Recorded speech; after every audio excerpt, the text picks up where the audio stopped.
अस्सलाम वालेकुम नाज़रीन, मैं मोहम्मद असलम हुसैन सियासत की खबरों में आप सबका इस्तकबाल करता हूँ।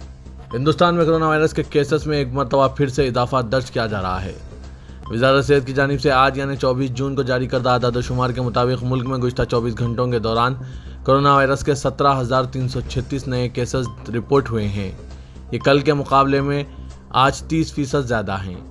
कल 13,313 नए केसेस रिपोर्ट हुए थे। इसके साथ ही मुल्क में कोविड मुतासिरीन की कुल तादाद अब बढ़कर 4,33,62,54 हो गई है। गुज़िश्ता 24 घंटों में मुल्क भर में कोविड की वजह से कुल 13 लोगों की मौत भी हुई है।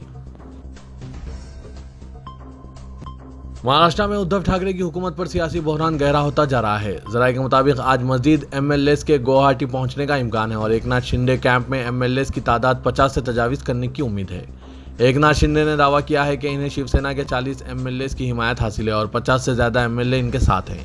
वहीं गुवाहाटी में शिवसेना के बागी एमएलए संजय शरसाद ने इस मामले पर कहा कि माजी में कई बार एमएलए ने उद्धव जी से कहा था कि कांग्रेस हो या एनसीपी दोनों ही शिवसेना को ख़त्म करने की कोशिश कर रहे हैं।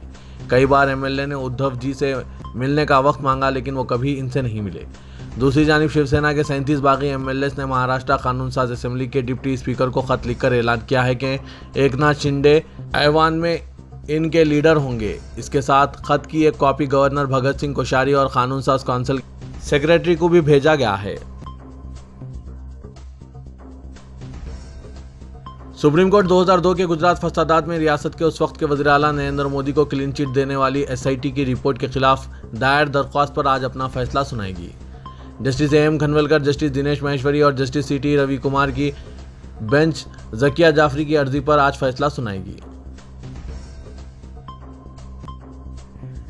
अमेरिकी कांग्रेस की रुकन इल्हान उमान ने ऐवान नुमाइंदगान में करारदाद पेश करते हुए हिंदुस्तान में इंसानी हुकूक की खिलाफ वर्जियों और मुसलमानों, ईसाइयों, सिखों, दलितों, आदिवासियों व दीगर मजहबी व तहजीबी अक़लियतों को निशाना बनाने पर तनकीद की है। दीगर अरकान कांग्रेस रशीदा तलीब, ओवान वर्गन, जेम मैकगोरन ने भी इस करारदाद को पेश किया, जिसमें सेक्रेटरी ऑफ स्टेट से मुतालबा किया गया कि हिंदुस्तान को इसके इंसानी हुकूक रिकॉर्ड की वजह से एक मखसूस तशवीश का माहिल मुल्क करार दिया जाए। अमेरिकी कांग्रेस के लिए मुंतखब अव्वलीन मुस्लिम ख्वातीन में से एक इल्हान उमर ने हिंदुस्तान में मजहबी अक़लियतों के साथ तशवीशनाक सलूक पर फिक्रमंदी का इजहार किया। इस करारदाद में यह बात नोट की गई कि मजहबी आज़ादी से मुतालिक अमेरिकी कमीशन ने भी जो बाइडन हुकूमत से सिफारिश की है कि वो हिंदुस्तान को मुसलसिल 3 सालों के लिए मखसूस तशवीश वाला मुल्क करार दें। एनडीए की सदारती उम्मीदवार द्रौपदी मुर्मू ने वज़ीर-ए-आज़म नरेंद्र मोदी और वज़ीर दाखिला अमित शाह से मुलाकात की। कबायली लीडर ने अपने कागजात नामजदगी दाखिल करने से कबल आज भुवनेश्वर से दिल्ली पहुंचते हुए एक मसरूफ दिन गुजारा। झारखंड के साबिक गवर्नर 64 साला मुर्मू बीजेपी ज़ेर क़यादत एनडीए की सदारती उम्मीदवार बनने के बाद से तवज्जो का मरकज़ बनी हुई है। तौक़्क़े है कि वो बीजेडी के बशमूल सरकर्दा कायदीन की मौजूदगी में आज यानी जुमे को अपने कागजात नामजदगी दाखिल करेंगी। इशारे मिले हैं कि मोदी सबसे पहले मुर्मू का नाम तजवीज़ करेंगे। दीगर जमातों से ताल्लुक़ रखने वाले कई कायदीन के अलावा मरकज़ी वज़रा के बशमूल सीनियर बीजेपी कायदीन इनके नाम की तजवीज़ पेश करेंगे। इन्फोर्समेंट डायरेक्टरेट ने सदर कांग्रेस सोनिया गांधी से कहा है कि वो जुलाई के अवाखिर में किसी वक्त एजेंसी में अपना बयान रिकॉर्ड कराएं। ईडी ने नेशनल हेराल्ड से मुतालिक मनी लॉन्ड्रिंग केस में इनकी पेशी मुलतवी करने के लिए दरख्वास्त कबूल कर ली है। ओहदेदारों ने बताया कि सोनिया गांधी को एजेंसी ने 23 जून के लिए दूसरा समन जारी किया था, लेकिन वो इस तारीख को पेश नहीं हो सकी क्योंकि इन्हें कोविड और फेफड़े की इन्फेक्शन की वजह से हॉस्पिटल में शरीक रहने के बाद घर पर आराम का मशवरा दिया गया। ज़राए ने बताया कि मरकज़ी एजेंसी ने इस केस में इनसे पूछताछ तकरीबन 4 हफ्तों के लिए मुलतवी की और इन्हें जुलाई के आखिर हफ्ते में किसी भी वक्त पेश होने के लिए कहा गया है। सोनिया गांधी को सबसे पहले 8 जून को पेश होने के लिए नोटिस जारी की गई थी, लेकिन वो कोविड-19 के लिए मुजबित पाई गई, जिसके बाद इन्हें 23 जून को हाजिर होने के लिए समन जारी किया गया था। अग्निपथ स्कीम के सिलसिले में बीजेपी को निशाना तनकीद बनाते हुए कांग्रेस कायद राहुल गांधी ने कहा कि हुक्मरान जमान ने मुल्क की खिदमत करने वाले लाखों नौजवानों का ख्वाब खत्म कर दिया है। उन्होंने जोर देकर कहा कि इन नौजवानों के आंसुओं से एक सैलाब उमड़ेगा जो वज़ीर-ए-आज़म नरेंद्र मोदी के इख्तिदार के घमंड को तोड़ देगा। राहुल गांधी ने ट्विटर पर एक अश्कबार नौजवान का वीडियो भी पोस्ट किया जो फौज में शामिल होने के ख्वाब के टूट जाने पर परेशान था। कर्नाटक के मंगलुरु में यूनिवर्सिटी कॉलेज में हिजाब पर पाबंदी के खिलाफ एहतजाज करने वाली तालिबात ने कैंपस छोड़ने का फैसला किया है। हिजाब पर पाबंदी के खिलाफ एहतजाज कर रही 2 मुस्लिम तालिबात ने दूसरे कॉलेजों में दाखिला लेने के लिए कॉलेज से नो ऑब्जेक्शन सर्टिफिकेट हासिल किया है, जबकि एक ने ट्रांसफर सर्टिफिकेट हासिल किया है। वजीर के मंगलुरु यूनिवर्सिटी के वाइस चांसलर PS बादपथिया ने ऐलान किया था कि अगर मुस्लिम तालिबात यूनिवर्सिटी के यूनिफॉर्म के उसूलों पर अमल करने के लिए तैयार नहीं हैं और दूसरे कॉलेजों में दाखिला लेना चाहते हैं तो इसमें कोई रुकावट नहीं है, इनके लिए खुसूसी इंतजाम किए जाएंगे। वजीर के कर्नाटक के तालीमी इदारों में हिजाब पर पाबंदी आयद करने के बाद यह मामला इस साल मार्च में हाईकोर्ट पहुंचा था। अदालत ने क्लासरूम के अंदर हिजाब पहनने की इजाज़त देने की दरख्वास्तों को मुस्तरद कर दिया था। हाईकोर्ट के हुक्म के खिलाफ सुप्रीम कोर्ट में कई दरख्वास्तें ज़ेर-ए-इल्तवा हैं, जिन पर अभी समाअत नहीं हुई है। दिल्ली के लाल किले के दाखिली दरवाजे के करीब पेड़ के पास एक आरजी मंदिर बनाकर नया तनाज़ा पैदा करने की साजिश की जा रही है। ऐसे वक्त में जब हर तारीखी इमारत को मंदिर होने का दावा किया जा रहा है, इस मंदिर को भी मुस्तकबिल में एक तनाज़े की बुनियाद के तौर पर देखा जा रहा है। इस ताल्लुक से वहां तैनात अहलकारों का कहना है कि यह मंदिर काफ़ी पुराना है, लेकिन सयाहों और मुकामी लोगों का कहना है कि यह मंदिर हाल ही में रातों रात बना दिया गया है और अगर इसके खिलाफ आवाज़ नहीं उठाई गई तो ये कदीमी मंदिर कहलाए जाने लगेगी। तारीखी लाल किले के बाहर एक दरख्त के नीचे शरपसंदों ने आरजी मंदिर बना दिया है। लाल किला देखने गए लोगों का कहना है कि यहाँ कुछ वक्त पहले तो कोई मंदिर नहीं था। जब हम वहाँ गए तो एक मंदिर दरख्त के नीचे बना दिया गया था। मंदिर भी ऐसी जगह बनाया गया जहाँ दरख्त के चारों तरफ लाल पत्थर लगा है, जो बताया जा रहा है कि यह पत्थर हुकूमत की जानिब से लगाया गया है। इसी पत्थर के चबूतरे पर यह मंदिर बना दिया गया है। चूँकि लाल किला महकमा असर खदीमा के तहत महफूज इमारत है और महकमे के एक्ट के मुताबिक किसी भी तारीखी इमारत से करीब 200 मीटर के दायरे में किसी किस्म की तामीर नहीं की जा सकती। ऐसे में यह महकमा के ज़वाबित की भी खुली खिलाफ वर्जी है, मगर हैरत की बात है कि अब तक महकमे की जानिब से भी कोई एक्शन नहीं लिया गया। हिंदुत्व ग्रुप क्रांति सेना का उत्तर प्रदेश के मुजफ्फरनगर में पहला कन्वेंशन हुआ, जिसमें मुसलमानों के खिलाफ इश्तियाल-अंगेज़ तकारीरें की गई। कारवान की रिपोर्ट के मुताबिक मुल्क में मुसलमानों की बढ़ती हुई आबादी पर कंट्रोल करने के लिए उनकी नसबंदी का भी मुतालबा किया गया। राजेश कश्यप जनरल सेक्रेटरी ने कहा कि अगर हिंदू ज़्यादा बच्चे पैदा नहीं करेंगे तो आने वाले सालों में वो खतरे में होंगे। उन्होंने कहा कि किसी भी तरह मुसलमानों की बढ़ती हुई आबादी पर कंट्रोल करने के लिए इनकी नसबंदी करना ज़रूरी है। मदीना की इस्लामी यूनिवर्सिटी को रिकॉर्ड तादाद में मुख्तलिफ कौमियतों के तलबा की हाजिरी की बुनियाद पर Guinness book of world record में शामिल कर लिया गया। मदीना यूनिवर्सिटी में इब्तदाई से पाकिस्तान के तलबा तालीम हासिल कर रहे हैं। यहाँ से फारिग होने वाले पाकिस्तानी तलबा अपने मुल्क में मुतअद्दिद तालीमी इदारे कायम किए हुए हैं, जहाँ निसाब तालीम मदीना यूनिवर्सिटी वाला नाफिज किया जा रहा है। मीडिया की रिपोर्ट में बताया गया है कि मदीना इस्लामी यूनिवर्सिटी में 170 से ज़्यादा मुल्कों के तलबा ज़ेर तालीम हैं। वो 50 ज़बानें बोलते हैं। Guinness book of world record ने मदीना यूनिवर्सिटी के इस रिकॉर्ड को तस्लीम कर लिया।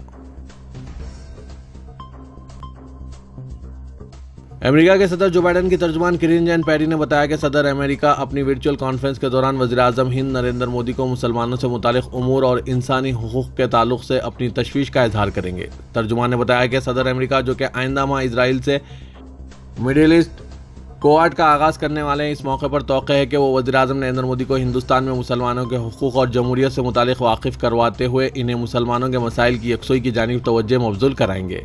तर्जुमान ने कहा कि हिंदुस्तान में जमहूरियत की खिलाफ वर्जी और मुसलमानों के साथ हो रही ज़्यादतियों और मज़ालिम का मसला मौजू बहस बनता जा रहा है। अपनी रोज़ाना की प्रेस कॉन्फ्रेंस के दौरान उन्होंने ये बात बताई और कहा कि सदर अमेरिका मुसलमानों के मकानात को मुनहदिम किए जाने का मसला भी उठाएंगे। तेलंगाना में हुक्मरान टीआरएस पार्टी में ग्रुप बंदियां और पार्टी कायदीन के दरमियान इख्तिलाफात उरूज पर पहुंच चुके हैं। टीआरएस के वर्किंग प्रेसिडेंट व रियासती वजीर केटीआर मुख्तलिफ अजला का दौरा करते हुए पार्टी के नाराज कायदीन को समझाने, मनाने या इन्हें हैदराबाद तलब करते हुए मुज़ाकरात करने के बावजूद इख्तिलाफात खत्म नहीं हो रहे हैं, बल्कि पार्टी कायदीन एक दूसरे के खिलाफ मीडिया में खुलकर बयानात देते हुए पार्टी क़यादत के लिए बहुत बड़ा चैलेंज बन गए हैं। एक तरफ प्रशांत किशोर की रिपोर्ट से टीआरएस में बातें गश्त करना शुरू हो गई है। 40 मौजूदा अरकान असम्बली की कारकर्दगी इत्मीनान बख्श ना होने की खुफिया रिपोर्ट्स मंजर-ए-आम पर आने के बाद टीआरएस के साबिक अरकान असम्बली या पार्टी में दूसरे दर्जे के कायदीन बशमूल अरकान कानून साज कौंसल, कॉरपोरेशंस के सदरनशीन वगैरह टिकट के दौड़ में कूद पड़े हैं और अरकान असम्बली की मौजूदगी के बावजूद अपनी अलहदा सरगर्मियाँ शुरू करते हुए ग्रुप बंदियों को फ़रोग़ दे रहे हैं। मौजूदा अरकान असम्बली और पार्टी के दूसरे कायदीन प्रोग्राम्स में अवाम को इकट्ठा करते हुए अपनी अपनी ताकत का मुजाहरा कर रहे हैं। दूसरी जानिब कांग्रेस और दूसरी जमातों के टिकट पर कामयाब होकर टीआरएस में शामिल हुए अरकान असम्बली को टीआरएस का मुकामी कैडर, बिलखुसूस टीआरएस के जिन उम्मीदवारों को शिकस्त हुई बशमूल साबिक अरकान असम्बली, इन्हें पार्टी में कबूल करने के लिए तैयार नहीं है। कई ऐसे असेंबली हलके हैं जहां टीआरएस के साबिक अरकान असेंबली और मौजूदा अरकान असेंबली में रास्त तनाव चल रहा है। वज़ीर आला महाराष्ट्र उद्धव ठाकरे को बाकी अरकान असेंबली का मकतूब चीफ मिनिस्टर तेलंगाना केसीआर के लिए भी आने वाले दिनों में दर्देसर साबित हो सकता है। महाराष्ट्र में बागी अरकान ने शिकायत की कि चीफ मिनिस्टर पार्टी अरकान असेंबली से मुलाकात नहीं करते और इन्हें वक्त नहीं दिया जाता, जबकि हलीफ जमातों कांग्रेस व एनसीपी अरकान असेंबली चीफ मिनिस्टर से बआसानी मुलाकात कर सकते हैं। बागी अरकान को जो शिकायत अपने चीफ मिनिस्टर से है, वही शिकायत तेलंगाना में टीआरएस अरकान असेंबली को भी अपने वज़ीर आला चंद्रशेखर राव से है, लेकिन इनकी इस शिकायत को चीफ मिनिस्टर नज़रअंदाज कर रहे हैं। लेकिन आज महाराष्ट्र अरकान असेंबली के मकतूब ने टीआरएस अरकान असेंबली की आंख खोल दी है। चीफ मिनिस्टर चंद्रशेखर राव को अपोजिशन की जानिब से फार्म हाउस चीफ मिनिस्टर करार दिया जाता है, तो दूसरी जानिब फार्म हाउस में चीफ मिनिस्टर का क़याम हो या वो प्रगति भवन में रहें, पार्टी अरकान असेंबली को क्या बगैर इनकी मर्जी के वुज़रा भी मुलाकात नहीं कर सकते। हुकूमत में शामिल वुज़रा जो मुख्तलिफ वजूहात और उमूर पर तबादला ख्याल के लिए चीफ मिनिस्टर से मुलाकात की कोशिश करते हैं, इन्हें मायूसी का सामना करना पड़ता है। चीफ मिनिस्टर के इस रवैये से टीआरएस अरकान असेंबली में भी नाराज़गी है और वो इसका मुतअद्दिद मरतबा इजहार भी कर चुके हैं, बल्कि मुलाकात की कोशिशों में नाकामी के बाद बेशतर अरकान असेंबली व कौंसिल ने कोशिश ही बंद कर दी है। टीआरएस के बेशतर मुंतखब अवामी नुमाइंदों में यह एहसास पाया जाने लगा है कि चीफ मिनिस्टर के अतराफ मखसूस हल्का होता है और इनके अलावा चीफ मिनिस्टर से मुलाकात की कोशिश करने वालों को मायूसी का सामना करना पड़ता है। उद्धव ठाकरे को बागी अरकान के मकतूब में मुलाकात के लिए वक्त ना देने की शिकायत के बाद टीआरएस अरकान असेंबली भी इस पर गुफ्तगू करने लगे हैं और कह रहे हैं कि महाराष्ट्र में शायद चीफ मिनिस्टर से अरकान असेंबली सेक्रेटरीट में मुलाकात कर लिया करते थे, लेकिन तेलंगाना में वज़ीर आला तो सिर्फ कैंप ऑफिस से ही हुकूमत चला रहे हैं। वज़ीर आज़म नरेंद्र मोदी आइंदा माह बीजेपी कौमी आमिला इजलास में शिरकत करने के लिए हैदराबाद का दौरा करने वाले हैं। ये इजलास 2 जुलाई को HIC नोवोटेल में मुनक्किद होने वाला है। इसके अलावा नरेंद्र मोदी 3 जुलाई को परेड ग्राउंड पर एक जलसे-आम से भी खिताब करने वाले हैं। इस सिलसिले में सिटी पुलिस की जानिब से वसीतर सिक्योरिटी इंतजाम किए जा रहे हैं। कमिश्नर पुलिस हैदराबाद CV आनंद ने सीनियर पुलिस अहदेदारों और GHMC अमले के अलावा महकमा बरक़ी, महकमा इमारत विश्वरा, महकमा फायर सर्विसेज, फौज और सियासी जमातों के कायदीन के साथ एक इजलास मुनक्किद करते हुए सिक्योरिटी इंतजाम का जायजा लिया। इजलास में वज़ीर आज़म के दौरे की तफसीलात, इनकी आमद, क़याम, प्रोग्रामों में शिरकत और इनकी वापसी और हंगामी मनसूबों के लिए तबादला ख्याल किया गया। कमिश्नर पुलिस ने सियासी जमातों से ख्वाहिश की कि वो राब्ता कमेटियां तश्कील ताकि तमाम महकमा जात के अहदेदारों बशमूल स्पेशल प्रोटेक्शन ग्रुप के हुक्काम के साथ ताउन किया जा सके। कौमी सियासत में सरगर्म हिस्सा लेने की मनसूबाबंदी कर रहे सदर तेलंगाना राष्ट्र समिति व चीफ मिनिस्टर के चंद्रशेखर राव मालूम हुआ है कि एक लोकसभा और एक असेंबली नशिस्त से मुकाबला करेंगे। इंतखाबी हिकमत अमली के माहिर प्रशांत किशोर के साथ मुतअद्दिद अदवार की बातचीत के बाद भारतीय राष्ट्र समिति के क़याम का ऐलान करने वाले चंद्रशेखर राव समझा जाता है कि हल्के लोकसभा मेदक से मुकाबले को तरजीह देंगे, जहां से वो साबिक में एक मरतबा नुमाइंदगी कर चुके हैं। ज़िला मेदक में ही शामिल हल्के असेंबली गजबल से भी मुकाबले के वो ख्वाह हैं, जहां से वो फिलवक्त असेंबली में नुमाइंदगी कर रहे हैं। लोकसभा के साथ असेंबली की नशिस्तों से मुकाबले की इत्तला सामने आने के बाद सियासी हलकों में बहस शुरू हो गई है। तो ये था आज का खबरनामा। खबरों से मुतालिक कमेंट के जरिए आप अपने ख्यालात पेश कर सकते हैं और साथ ही इस वीडियो को लाइक कीजिएगा। तो मैं मोहम्मद असलम हुसैन अब आप सबसे इजाज़त तलब करता हूँ, तो दीजिए इजाज़त। अल्लाह।